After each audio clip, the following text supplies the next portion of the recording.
Hello दोस्तों, मैं Suresh Yadav success अड्डा फॉर यू चैनल में आप सभी का स्वागत करता हूं। आप लोग बताइए दोस्त, कैसे हैं आप लोग की दिवाली कैसे रही? आप लोग कमेंट करके ज़रूर बताइए। अब हम लोग दिवाली के बाद एक बार फिर आप लोग के लिए हाजिर हैं और आपको आप कंटिन्यूअस लगातार वीडियो मिलती रहेंगी ऑब्जेक्टिव की। क्लियर? तो आप लोग भी लग जाइए मेहनत से, चूँकि आगे नेक्स्ट एक मंथ में, अगले मंथ में हो सकता है एग्ज़ाम हो।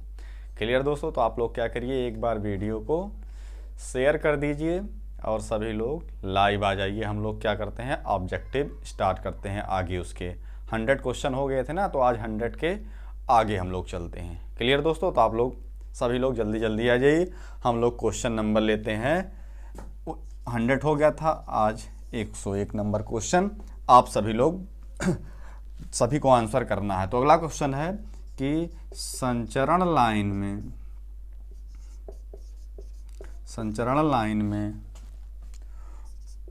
उच्च वोल्टता पर परिचालित करने का मुख्य उद्देश्य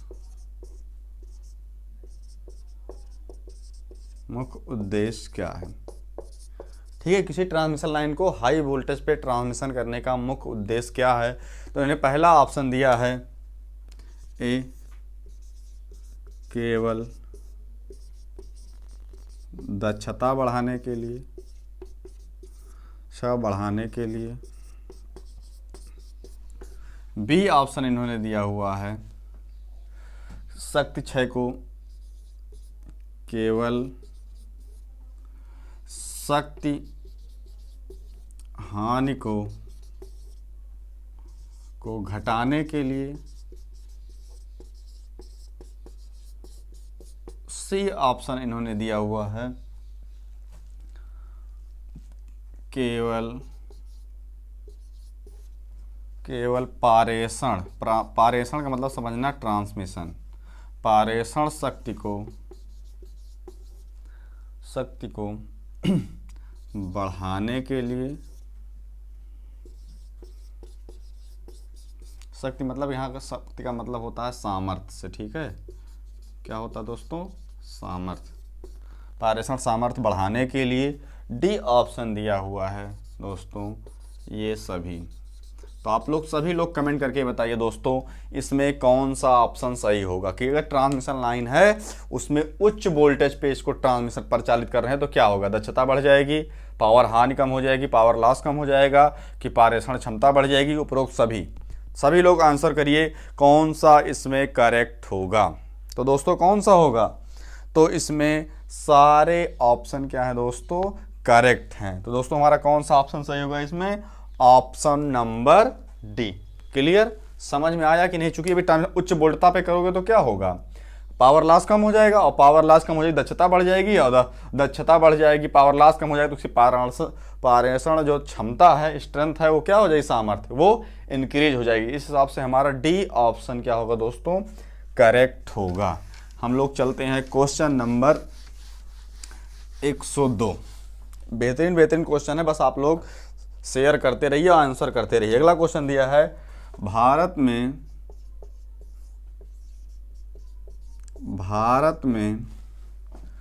विद्युत वितरण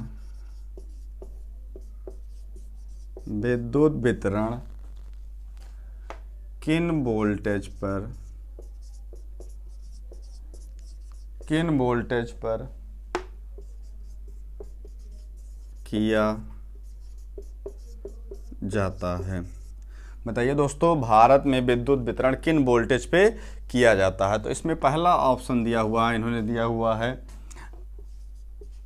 11 kV 400 volt 3 phase. B option इन्होंने दिया हुआ है 33 kV 3 फेज। सी ऑप्शन इन्होंने दिया हुआ है 220 kV टू 11 kV 3 फेज।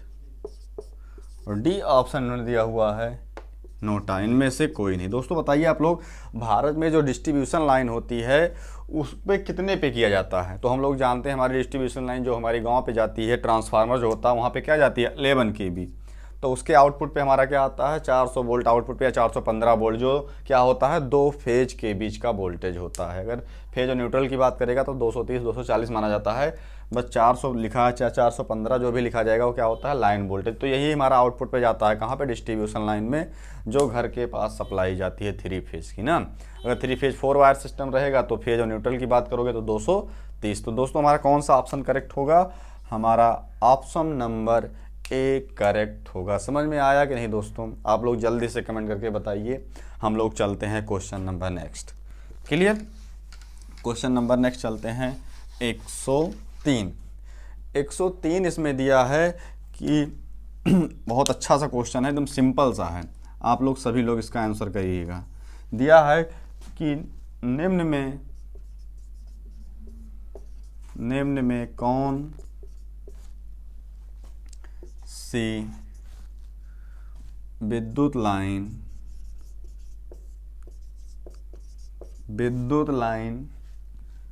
की उच्चतम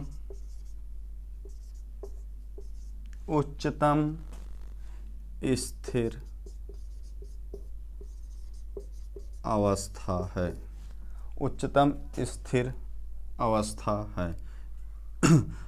आप लोग बताइए उच्चतम अवस्था कौन सी है? हम आपको 4 ऑप्शन दे रहे हैं, आप लोग सभी को आंसर करना। पहला दिया है 132 kV, बी दिया हुआ है 66 kV, सी दिया हुआ है 220 kV, डी दिया है 400 kV। तो हमारे भारत में, हमारे यहाँ तो उच्चतम जो वोल्टेज होती है वो कितनी होती है? उच्चतम जो स्थिर वोल्टेज होती है दोस्तों तो कितनी होती है? इस ऑप्शन के अकॉर्डिंग हमारा दोस्तों कौन सा होगा? डी।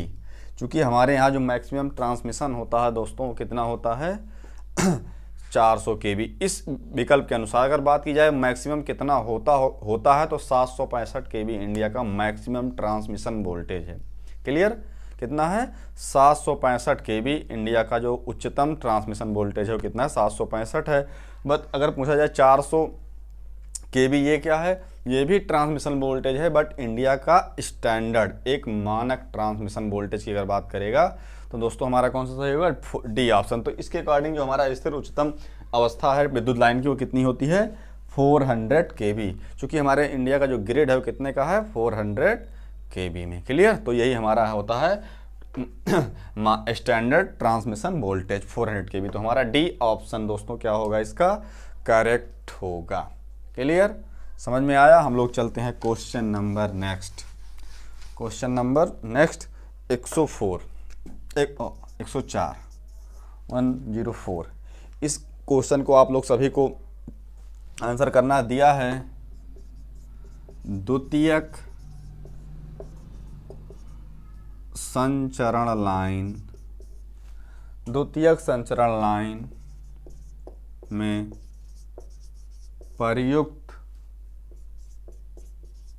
वोल्टता होती है। जल्दी बताइए दोस्तों, द्वितीयक संचरण लाइन में प्रयुक्त वोल्टेज कितनी होती है? तो दिया है पहला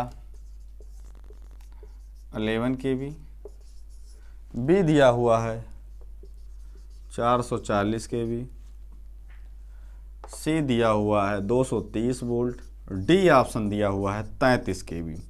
जल्दी से आप लोग बताइए कि हमारा जो सेकेंडरी ट्रांसमिशन होता है जिसको द्वितीयक संचरण बोलते हैं वो वोल्टेज कितना होता है? आप लोग सभी लोग का आंसर आना चाहिए इसमें। आप लोग सभी लोग जल्दी जल्दी आंसर करिए, कौन सा विकल्प करेक्ट होगा? तो जल्दी जल्दी आप लोग बताइए इसमें कौन सा सही होगा? जल्दी से बताइए आंसर।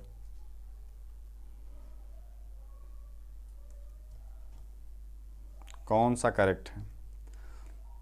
तो दोस्तों इसमें कौन सा सही है? Option number D. कौन सा दोस्तों? ऑप्शन नंबर हमारा क्या है? डी करेक्ट है। 104 का डी। अगर प्राइमरी जो हमारा जैसे 132 kV है, 220 kV है, 400 kV, ये सब प्राइमरी ट्रांसमिशन है। उसके नीचे जो हमारा वोल्टेज होता है वो क्या होता है दोस्तों? सेकेंडरी ट्रांसमिशन वोल्टेज होता है। तो दोस्तों समझ में आया? डी इसका करेक्ट आंसर हो। चलिए दोस्तों हम लोग चलते हैं question number next 105। Question number 105 देखते हैं। एक अच्छा सा क्वेश्चन है, आप सभी लोग आंसर करिएगा। दिया है ओवरहेड लाइन में, ओवरहेड लाइन में, ओवरहेड लाइन में सामान्यतः प्रयोग, सामान्यतः कौन सा चालक, कौन सा चालक प्रयोग होता है। दोस्तों ओवरहेड लाइन जो ऊपरी वाली जो बड़ी लाइनें होती हैं ट्रांसमिशन लाइन ओवरहेड की, उसमें पूछ रहा है कि कौन सा चालक सामान्यतः प्रयोग होता है। तो इन्होंने पहला जो ऑप्शन दिया है वो दिया है कॉपर चालक, बी ऑप्शन दिया है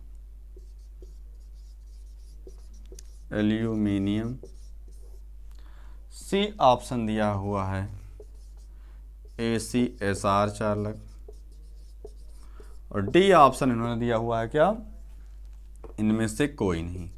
तो बताइए आप लोग दोस्तों, जल्दी से सभी लोग कमेंट करके बताइए कि हमारा जो ओवरहेड ट्रांसमिशन लाइन होती है सामान्यतः दोस्तों, उसमें कौन सा चालक होता है। तो ACSR, हाँ ACSR इसको क्या बोलते हैं, एल्युमिनियम कंडक्टर स्टील रेनफोर्स, कभी कभी फुल फॉर्म भी आ जाता है, तो आप लोग ध्यान में रखिएगा। ACSR का क्या होता है, aluminium conductor steel reinforce. Clear, तो आप इसका फुल फॉर्म रखिए। यही चालक जो होता है ओवरहेड ट्रांसमिशन लाइन में प्रयोग किया जाता है। क्लियर दोस्तों, फुल फॉर्म जरूर नोट कर लीजिएगा, बहुत इंपॉर्टेंट होता है। क्लियर, चलिए हम लोग चलते हैं नेक्स्ट क्वेश्चन, क्वेश्चन नंबर 106।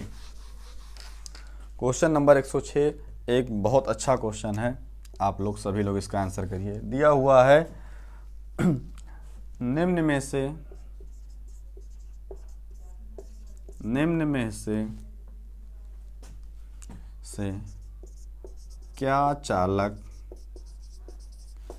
क्या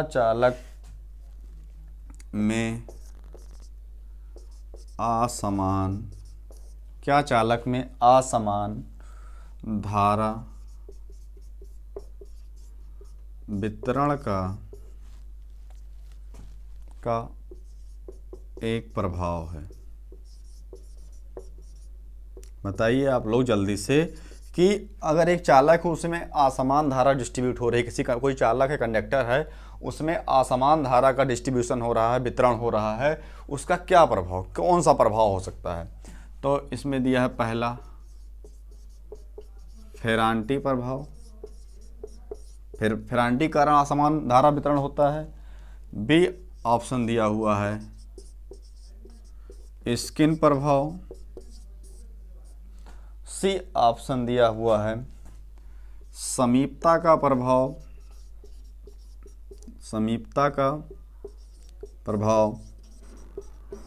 और डी ऑप्शन जो इसमें दिया हुआ है, डी ऑप्शन दिया हुआ है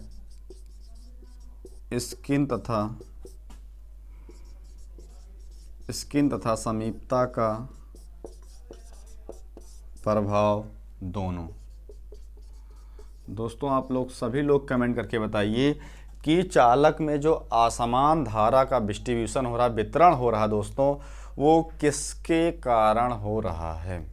तो आप लोग क्या बताओगे, स्किन इफेक्ट के कारण क्या होता है, धारा क्या होती है, आउटर सरफेस से होके फ्लो होती है, और समीपता के प्रभाव के कारण भी धारा, या फिर अगर सेम जाती है धारा दोनों कंडक्टर में तो धारा अंदर से होके फ्लो होती है, आकर्षण होता है, और अगर धारा एक दूसरे कंडक्टर विपरीत जाती है तो उसमें प्रतिकर्षण होता है, धारा आउटर सरफेस से। इसका मतलब दोनों के कारण, इसके कारण भी धारा आउटर से भाग रही, इसके कारण हो रही है, कभी अंदर से कभी बाहर से, वो डिपेंड कर रहा है कि दोनों में आकर्षण हो रहा है कि प्रतिकर्षण धारा कैसे जा रही है। तो दोस्तों हमारा इसमें कौन सा ऑप्शन दोस्तों करेक्ट होगा, हमारा ऑप्शन नंबर डी करेक्ट होगा, स्किन तथा समीपता का प्रभाव ना। स्किन मतलब होता है स्किन इफेक्ट जिसको बोलते हैं ना, प्रभाव, स्किन इफेक्ट हमारा प्रॉक्सिमिटी इफेक्ट, या हिंदी में स्किन तथा समीपता का प्रभाव, दोनों के कारण क्या होता है, किसी चालक में धारा का जो वितरण होता है वो असमान होता है, कहीं पे कम होता है, कहीं पे ज़्यादा। तो आउटर सरफेस से मैक्सिमम ज़्यादा फ्लो होती है और इनर सरफेस से कम। तो हमारा स्किन इफेक्ट, और इसमें से समीपता के प्रभाव में 2 प्रभाव होते हैं, एक आकर्षण का, एक प्रतिकर्षण का। उसके अनुसार धारा फ्लो होती है। हमारा असमान होगी, तो हमारा डी ऑप्शन करेक्ट होगा। दोस्तों समझ में आया कि नहीं? आप लोग जल्दी से कमेंट करके बताइए कि आपको ये क्वेश्चन समझ में आया कि नहीं। क्लियर? और वीडियो आप लोग यार एक बार शेयर कर दीजिए दोस्तों के पास, और लोग आइए लाइव। आप लोग बहुत कम लोग आते हैं, एकदम संख्या बढ़ाइए बहुत ज़्यादा। क्लियर? और पर डे आया करिए आप लोग 9 बजे लाइव। चलिए हम लोग चलते हैं क्वेश्चन नंबर नेक्स्ट 107 ना। क्वेश्चन नंबर 107 दिया है कि यदि एक लाइन का प्रेरकत्व बढ़ा दिया जाए तब पारेषण क्षमता पर क्या प्रभाव पड़ेगा। दोस्तों दिया है एक ट्रांसमिशन लाइन है, अगर उस लाइन का क्या कर दिया जाए, इंडक्टेंस का मान, प्रेरकत्व का मान अगर बढ़ा देंगे तो उसकी क्षमता पर क्या प्रभाव पड़ेगा। पहला ऑप्शन दिया हुआ है घटेगी क्षमता, बी बढ़ेगी, और डी ऑप्शन दिया हुआ है, सी ऑप्शन दिया है प्रेरकत्व पर निर्भर नहीं करती है, और डी ऑप्शन दिया हुआ है इनमें से कोई स्थिर रहेगी। आप लोग दोस्तों जल्दी से कमेंट करके बताइए कौन सा सही होगा। बहुत इंपॉर्टेंट क्वेश्चन है कि एक ट्रांसमिशन लाइन है, उसका इंडक्टेंस का मान बढ़ा दिया जाए तो उस ट्रांसमिशन लाइन की ट्रांसमिशन लाइन की उसकी क्षमता कैपेसिटी पे क्या प्रभाव पड़ेगा। उसकी कैपेसिटी घट जाएगी, बढ़ जाएगी। आप सभी लोग दोस्तों जल्दी से कमेंट करके बताइए क्या होगा। हाँ, एक लोग का कमेंट आना चाहिए। बहुत सिंपल सा क्वेश्चन है, आपको थोड़ा सा ध्यान देना है। हम लोग जानते हैं अगर किसी ट्रांसमिशन लाइन का अगर प्रेरकत्व बढ़ा रहे हो, इसका मतलब उसका इम्पीडेंस क्या होगा दोस्तों, बढ़ जाएगा। उसकी प्रतिबाधा क्या होती है, जब एल बढ़ाओगे, प्रेरकत्व एल बढ़ रहा तो एक्सएल बढ़ जाएगा, एक्सएल बढ़ जाएगा तो हमारा इम्पीडेंस बढ़ जाएगा उस ट्रांसमिशन लाइन का। क्योंकि ऑलरेडी उसमें जो प्रतिरोध है वो तो है ही, साथ साथ में आप एक्सएल की वैल्यू बढ़ा रहे हो, तो ओवरऑल क्या होगा, उसका जो इम्पीडेंस प्रतिबाधा होगी वो बढ़ जाएगी, और प्रतिबाधा बढ़ जाएगी तो उस लाइन की पारेषण क्षमता क्या हो जाएगी दोस्तों, घट जाएगी। घटेगी ना, पारेषण क्षमता घट जाएगी। तो हमारा दोस्तों इस क्वेश्चन का 107 क्वेश्चन का कौन सा ऑप्शन सही है, तो दोस्तों ऑप्शन नंबर ए करेक्ट है। कौन सा दोस्तों, ऑप्शन नंबर 1। चलिए हम लोग चलते हैं क्वेश्चन नंबर 108। क्वेश्चन नंबर 108 दिया हुआ है, बहुत अच्छा क्वेश्चन है। दिया है कि पारेषण लाइन का, पारेषण मतलब ट्रांसमिशन, पारेषण लाइन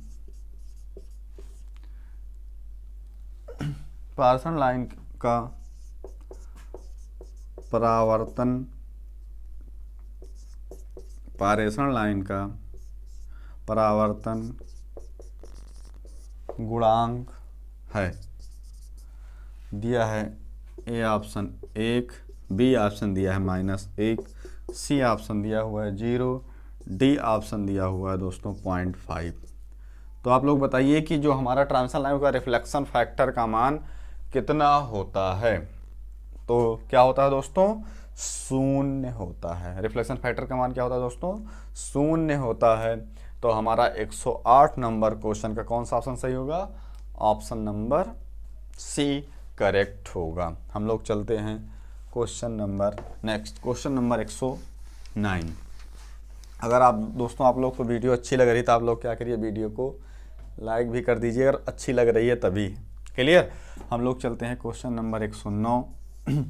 दिया हुआ है कि उच्च शक्ति लाइनों में, उच्च शक्ति लाइनों में उच्च शक्ति लाइनों में शक्ति संचारित होती है। उच्च शक्ति लाइनों में शक्ति संचारित होती है। पहला ऑप्शन दिया हुआ है उच्च धारा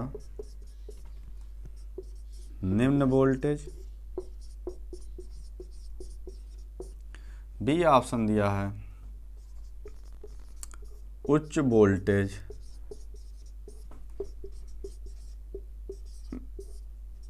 वोल्टेज निम्न धारा। सी ऑप्शन दिया हुआ है उच्च वोल्टेज उच्च धारा। डी ऑप्शन दिया है निम्न वोल्टेज उच्च धारा। दोस्तों आप लोग बताइए, जो हमारी हाई पावर की लाइन होती है, हाई पावर की जो लाइन होती है, उसमें कौन सी शक्ति संचारित की जाती है, किसके द्वारा? उच्च वोल्टेज उच्च धारा तथा निम्न वोल्टेज, या फिर उच्च वोल्टेज निम्न धारा, उच्च वोल्टेज उच्च धारा, निम्न वोल्टेज उच्च धारा? दोस्तों सभी लोग कमेंट करिए। बहुत अच्छा सवाल है कि हाई पावर की जितनी भी हमारी लाइनें होती हैं उसमें जो वोल्टेज होता है, धारा कैसी होती है, सिंपल भाषा में समझा जाए तो आप लोग बताइए कौन सा होगा दोस्तों? हमारा जो बी ऑप्शन होगा क्या होगा दोस्तों? करेक्ट होगा। हाई वोल्टेज लो करंट पे हम लोग क्या करते हैं, पावर बड़ी उच्च शक्ति की लाइनों को ट्रांसमिट किया जाता है। तो दोस्तों हमारा इसमें बी ऑप्शन क्या होगा? करेक्ट होगा। हम लोग चलते हैं क्वेश्चन नंबर 110। कौन सा क्वेश्चन दोस्तों? 110। एक बेहतरीन सा क्वेश्चन है, आप सभी लोग आंसर करिए। दिया हुआ है कि ऋणात्मक वोल्टेज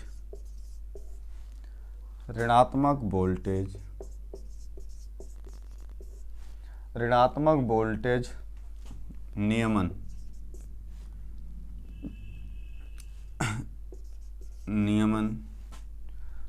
जिसको इंग्लिश में कहते हैं रेगुलेशन, दर्शाता है कि भार, ऋणात्मक वोल्टेज रेगुलेशन अगर आ रहा है तो क्या दर्शाता है, उसका भार कैसा है? तो इसमें दिया है पहला केवल संधारित्र कैपेसिटिव जिसको बोल सकते हैं, दूसरा केवल प्रेरणिक। सी ऑप्शन दिया हुआ है ए तथा बी दोनों। डी ऑप्शन दिया हुआ है नोटा। आप लोग बताइए दोस्तों कि अगर एक ट्रांसमिशन लाइन है, वो उसका जो वोल्टेज रेगुलेशन आ रहा है वो ऋणात्मक आ रहा है, तो किस स्थिति उसका लोड कैसा रहा होगा तब ऋणात्मक वोल्टेज रेगुलेशन आया होगा? आप लोग सभी लोग कमेंट करके जल्दी से बताइए कौन सा करेक्ट होगा इसमें, बताइए दोस्तों। तो ऋणात्मक वोल्टेज रेगुलेशन दोस्तों किस में आता है? जब हमारा लोड क्या हो दोस्तों? संधारित्र कैपेसिटिव। जब कोई ट्रांसमिशन लाइन पे जो लोड होता है वो कैपेसिटिव हो जाता है, उस कंडीशन में जो वोल्टेज रेगुलेशन होता है वो क्या होता है दोस्तों? नेगेटिव आ जाता है। और इसी लोड के कारण ही ट्रांसमिशन लाइन में क्या होता है? फेरांटी इफेक्ट होता है। जब भी ट्रांसमिशन लाइन पे हमारा कैपेसिटिव लोड होगा तो उसी कंडीशन में हमारा क्या होता है? फेरांटी इफेक्ट होता है। फेरांटी इफेक्ट में क्या होता है दोस्तों? फेरांटी इफेक्ट में होता है कि जो हमारा रिसीविंग एंड, जहाँ पे हमारा वोल्टेज रिसीव होता है, वहाँ का जो वोल्टेज का मान होता है सेंडिंग एंड, जहाँ से वोल्टेज भेजा जा रहा है वहाँ से अधिक हो जाता है। मान लो कि अगर हम 220 kV की ट्रांसमिशन लाइन में सेंड कर रहे हैं और वहाँ पे जाके 220 से अधिक मिल जाए रिसीविंग पे, तो वो जो घटना होती है वो क्या होती है दोस्तों? Ferranti effect. और कोई पूछ ले फेरांटी इफेक्ट घटना किस लोड पे होती है दोस्तों? जब हमारा लोड कैसा होता है? कैपेसिटिव। क्लियर दोस्तों? तो हमारा इसमें कौन सा 110 में कौन सा सही है? ऑप्शन नंबर ए करेक्ट है। क्लियर? चलो हम लोग चलते हैं क्वेश्चन नंबर 111। क्वेश्चन नंबर 111 दिया है कि डीसी आपूर्ति तंत्र, डीसी आपूर्ति तंत्र की तुलना में डीसी आपूर्ति तंत्र की तुलना में एसी आपूर्ति तंत्र में लाभ है कि डीसी आपूर्ति, जो डीसी हमारा सप्लाई सिस्टम होता है उसकी तुलना में एसी सप्लाई सिस्टम के क्या लाभ हैं आपको बताना है। पहला दिया है शक्ति गुणक, बी ऑप्शन दिया है दोस्तों प्रतिघात तत्व, सी ऑप्शन दिया हुआ है दोस्तों वोल्टतापात, और डी ऑप्शन दिया है स्विचिंग। क्या दिया हुआ है दोस्तों? स्विचिंग की कम लागत। दोस्तों आप लोग बताइए डीसी सिस्टम जो हमारा होता है उसकी तुलना में एसी सिस्टम सप्लाई सिस्टम में क्या लाभ है। तो इन्होंने दे दिया पहला पावर फैक्टर, दूसरा इन्होंने दे दिया है प्रतिघात, तीसरा दे दिया वोल्टेज ड्रॉप, चौथा दिया है स्विचिंग लागत। तो ये हम लोग ये जानते हैं जो डीसी सर्किट होता है उसका पावर फैक्टर 1 होता है, तो ये लाभ एसी का तो हो नहीं सकता है कि उसके बराबर हो जाए।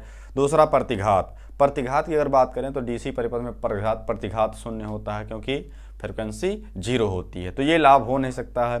तीसरा दिया है वोल्टेज ड्रॉप। अगर वोल्टेज ड्रॉप की बात करोगे दोस्तों तो वोल्टेज ड्रॉप हमेशा डीसी की अपेक्षा एसी में ज़्यादा होता है, तो ये लाभ हो नहीं सकता। बात होती है लास्ट बचता है स्विचिंग की लागत ना, जो स्विचिंग ऑपरेशन होता है उसको जो ऑपरेट किया जाता है उसकी जो स्विचिंग मतलब उसको बंद ओपन, उसकी जो लागत होती है दोस्तों वो डीसी में जो होती है वो एसी की अपेक्षा बहुत ज़्यादा होती है, क्योंकि उसको ऑन ऑफ करने में बहुत ज़्यादा प्रॉब्लम होती है, क्योंकि उसमें वोल्टेज कभी भी कम ज़्यादा नहीं होता है। एसी में क्या होता है एक बार मैक्सिमम जाएगा फिर लो होगा, तो जहाँ पे लो होता है वहाँ पे स्विचिंग ऑन ऑफ करना आसान हो जाता है।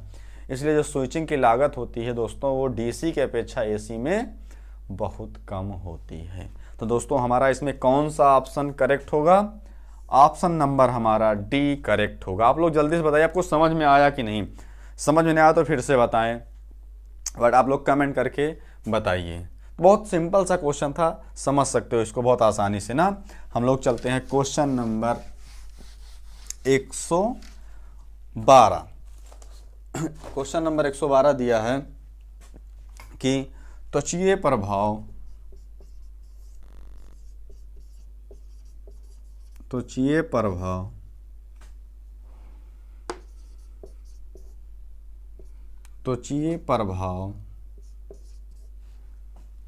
केवल किस आवृत्ति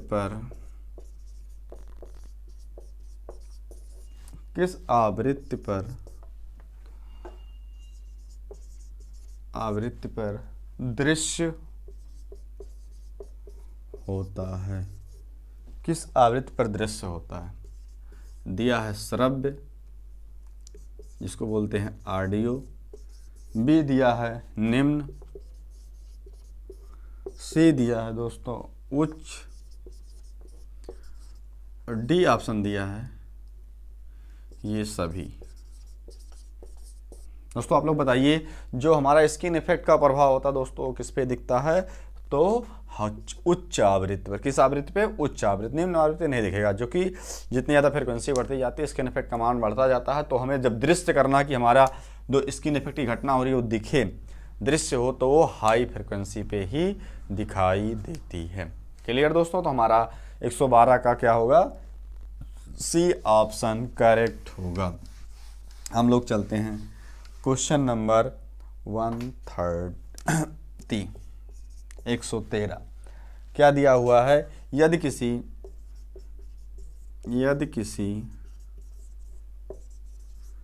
सुचालक की लंबाई 3 गुना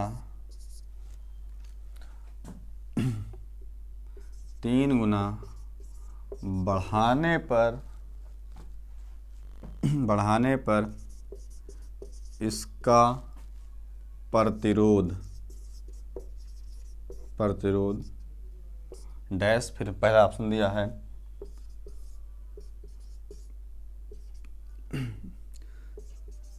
तिगुना बढ़ जाएगा, बी दिया है 6 गुना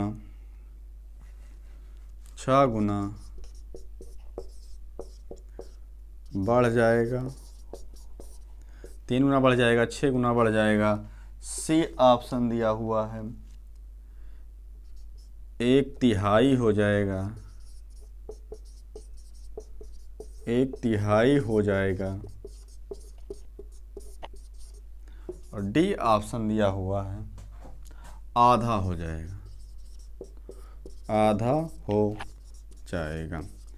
दोस्तों आप लोग बताइए, कोई एक सुचालक, सुचालक का मतलब कंडक्टर ही समझना, अगर एक कंडक्टर की लंबाई 3 गुना बढ़ा दी जा रही तो उसके प्रतिरोध क्या होगा, उसका प्रतिरोध पे क्या इफेक्ट पड़ेगा, कितना बढ़ जाएगा, 3 गुना बढ़ जाएगा, 6 गुना बढ़ जाएगा, 1/3 हो जाएगा, या फिर आधा हो जाएगा। तो दोस्तों आप लोग क्या बताएंगे, आर प्रोपोर्शनल क्या होता है एल, तो लंबाई 3 गुना बढ़ा रहे तो कितना गुना बढ़ जाएगा, 3 गुना बढ़ जाएगा। तो इसके अकॉर्डिंग दोस्तों हमारा कौन सा ऑप्शन करेक्ट होगा, हमारा ऑप्शन नंबर ए करेक्ट होगा। दोस्तों कौन सा होगा, ऑप्शन नंबर ए। चलिए हम लोग चलते हैं क्वेश्चन नंबर 14।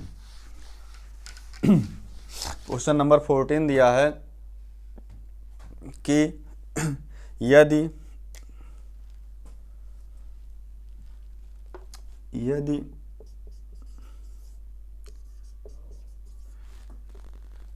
सप्लाई आवृत्ति, यदि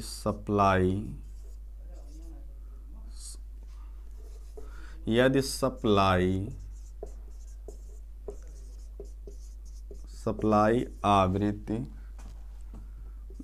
बढ़ जाए, यदि सप्लाई आवृत्ति बढ़ जाए तो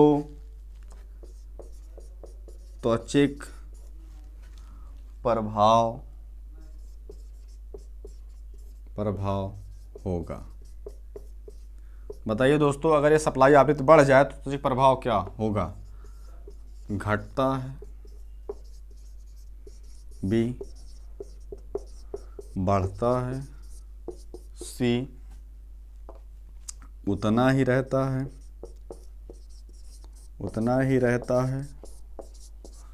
डी ऑप्शन दिया हुआ है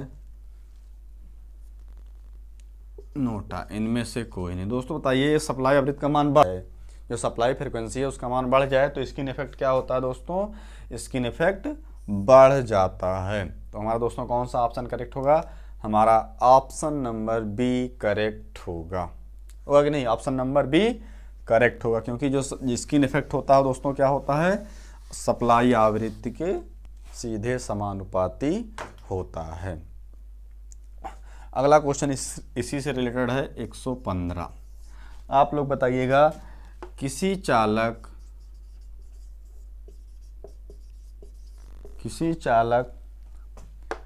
का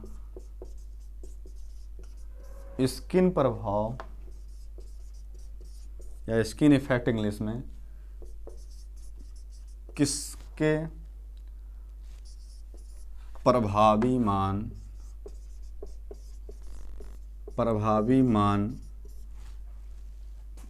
को बढ़ाता है, किसके प्रभावी मान को बढ़ाता है। दोस्तों आप लोग देखें, किसी चालक का जो स्किन इफेक्ट होता है वो किसके मान को इंक्रीज करता है। तो दोस्तों इसमें पहला जो ऑप्शन दिया है इन्होंने, वो क्या दिया है, प्रेरकत्व के। बी ऑप्शन इन्होंने दिया है धारिता के,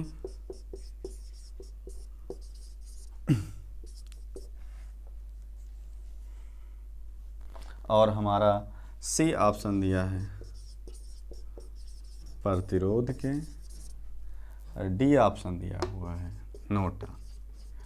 तो आप लोग जल्दी से बताइए कि अगर जो हमारा किसी चालक में जो स्किन इफेक्ट की घटना हो रही है वो किसके मान को अफेक्ट करती है। तो इन्होंने दिया प्रेरकत्व के मान को इफेक्ट करेगी कि रेजिस्टेंस के मान को इफेक्ट करेगी, धारिता के मान को, इनमें से किसी की नहीं। आप लोग जल्दी सभी लोग कमेंट करके बताइए, बहुत सिंपल सा क्वेश्चन है, सभी का आंसर इसमें आना चाहिए दोस्तों। तो क्या होता है, हमने आपको बताया था जो स्किन इफेक्ट की घटना होती है उसमें धारा आउटर सरफेस से होके फ्लो होने लगती है। जब हमारी धारा आउटर सरफेस से होके फ्लो होने लगती है तो जो हमारा चालक होता है उसका दोस्तों रेजिस्टेंस क्या होता है, इफेक्टिव रेजिस्टेंस, प्रभावी मान क्या होता है, वो बढ़ जाता है ना, उसका प्रभावी मान बढ़ जाता है, कंडक्टर हीट हो। तो हमारा इस क्वेश्चन के अकॉर्डिंग देखो क्या कह रहा है, किस चालक का स्किन इफेक्ट किस पे प्रभाव डालता है, किस इफेक्टिव मान किस पे प्रभाव पड़ेगा। तो दोस्तों हम लोग क्या जानते हैं, हमारे प्रतिरोध चालक के ऊपर ही इसका प्रभाव सबसे ज़्यादा होता है। क्लियर। चलिए तो दोस्तों बताइए आपको हमारी जो आज की क्लास थी ये कैसी लगी। आज दीपावली के बाद हम लोग मिल रहे हैं फर्स्ट क्लास। आज हमारा त्यौहार भी है, क्या है दोस्तों, आज भैया दूज का त्यौहार है, तो आप लोगों को बहुत बहुत बधाई। क्लियर दोस्तों। तो आज से बस इस त्यौहार मनाइए बिंदास, उसके बाद पढ़ाई ज़बरदस्त तरीके से स्टार्ट करिए। ये साल ख़त्म होने वाला भी है और एग्ज़ाम भी हो सकता है सारे हों, यूपी पीसीएल या यूपी आर्विनल। तो आप लोग कंटिन्यूअस क्लास में बने रहिए और वीडियो को देखते रहिए, और सबसे ज़रूरी काम आप लोग यहाँ शेयर करिए जिससे ज़्यादा से ज़्यादा लोग लाइव आए क्लास में ना, तो तभी मज़ा आएगा। आप लोग बहुत कम ही लोग आते हो, ज़्यादा से ज़्यादा लोग आओ तो बहुत मज़ा आएगा। ठीक है दोस्तों, तो हम लोग मिलते हैं नेक्स्ट क्लास में सेम टाइम में। तब तक के लिए good night, take care, bye bye दोस्तों।